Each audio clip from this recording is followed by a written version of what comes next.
অবৈধভাবে ভারতে অনুপ্রবেশকারীদের বিরুদ্ধে আবারও বিশেষ অভিযান জেলা পুলিশের জালে গ্রেপ্তার ৩ বাংলাদেশি অনুপ্রবেশকারী সহ এক ভারতীয় দালাল। জানা যায় ধৃত বাংলাদেশিদের নাম আলামিন এসকে, মাকছুদুল মোল্লা ও আদরি শেখ। এছাড়াও গ্রেপ্তার হওয়া ভারতীয় দালালের নাম আমির হোসেন। পুলিশ সূত্রে খবর, মঙ্গলবার ভোরে পুলিশ গোপন সূত্রে খবর পায় ওই দালাল চক্রের আওতায় রয়েছে ৩ বাংলাদেশি অনুপ্রবেশকারী।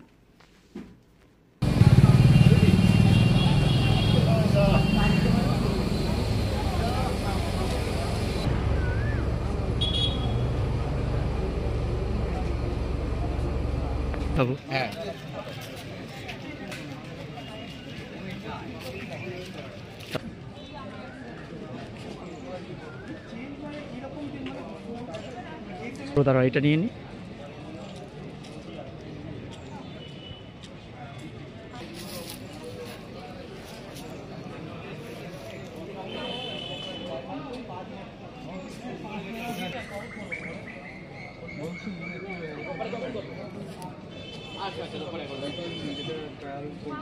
না না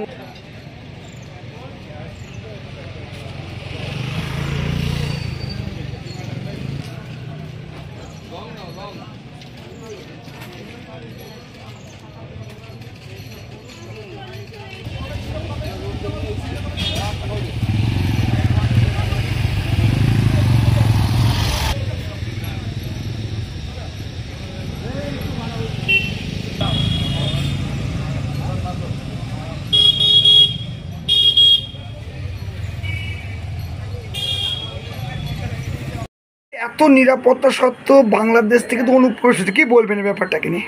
দেখুন, কিছুদিন আগেও আমাদের এই থানারই অন্তর্গত ভাজনঘাট থেকে 2জন কি 3জন ওপার বাংলার মানুষ তাদেরকে পাওয়া গিয়েছিল।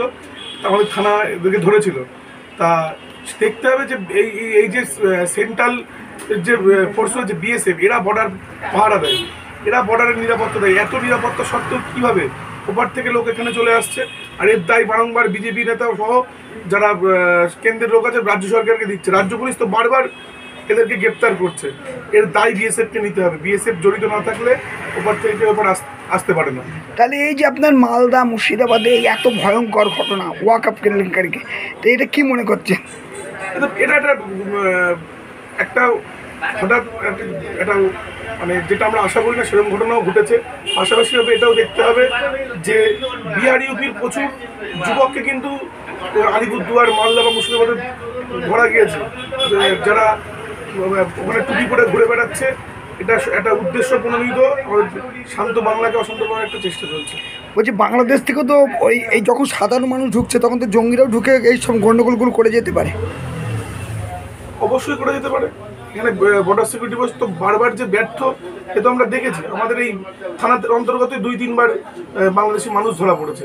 আমরা আশা রাখবো যে বিএসএফ কী করছে বুঝে উঠতে পারছি না। আশা রাখবো যে তারা আরও নিরাপত্তা বাড়াবে। বলছি তার কাটা নেই বলেই কি এটা সম্ভব?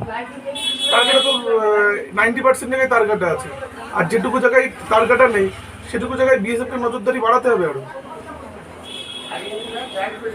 আপনারা কি মনে করছেন?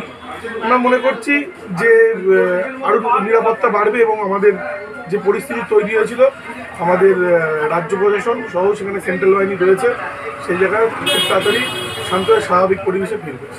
আপনার নাম? শুভদীপ সরকার। আপনি কি পদে আছেন? কৃষ্ণগঞ্জ ব্লক তৃণমূল যুব কংগ্রেস।